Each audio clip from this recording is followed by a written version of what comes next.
Perkenalkan, nama saya Prince Afriandi Hasolom Butar-Butar dari kelas 11 Alin 2.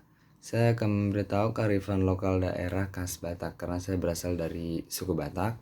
Pertama itu ada sejarahnya, yang saya dapat dari penelusuran. Sejarah Batak adalah penutur bahasa Austronesia, tapi tidak diketahui kapan nenek moyang orang Batak pertama kali bermukim di Tapanuli dan Sumatera Timur.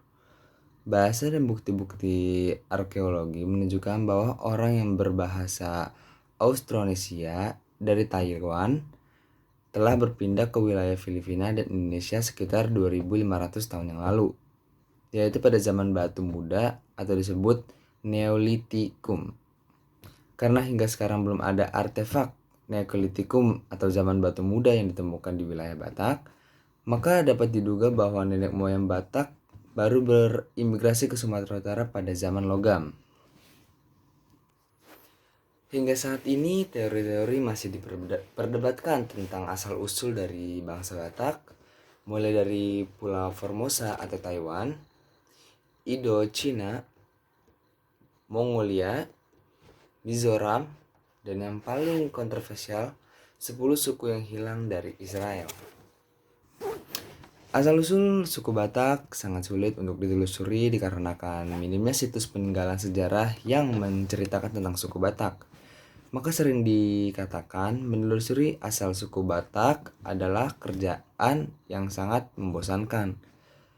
Tetapi bagi orang-orang arkeologi sangat bermanfaat. Versi ahli sejarah Batak mengatakan bahwa si Raja Batak dan rombongannya berasal dari Thailand yang menyeberang ke Sumatera melalui Semenanjung, Malaysia, dan akhir sampai ke Sinjajur mula-mula dan menetap di sana. Sedangkan dari prasasti yang ditemukan di Portibi yang bertahun 1208 yang dibaca oleh Profesor Nilakantisari, seorang guru besar ahli kepurbakalaan yang berasal dari Mardias, India, menjelaskan bahwa pada tahun 1024 kerajaan Kola dari India yang menyerang ke Sriwijaya dan menguasai daerah Barus.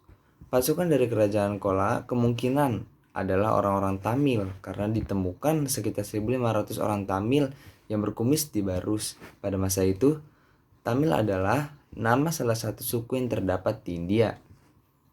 Si Raja Batak diperkirakan hidup pada tahun 1200 atau awal abad ke-13. Raja Sisimangaraja ke-12 diperkirakan keturunan si Raja Batak generasi ke-19 yang wafat pada tahun 1907, dan anaknya si Raja si Buntal adalah generasi ke-20. Kita beralih ke makanan khas daerah Batak. Makanan khas daerah Batak ada naniura, ada arsik, ada mie gomak, ada ombus-ombus, dan banyak lainnya. Dan kita beralih ke kesenian. Kesenian daerah Batak, salah satu yang sangat menonjol adalah tari tortor yang paling menonjol dalam kebudayaan masyarakat Batak.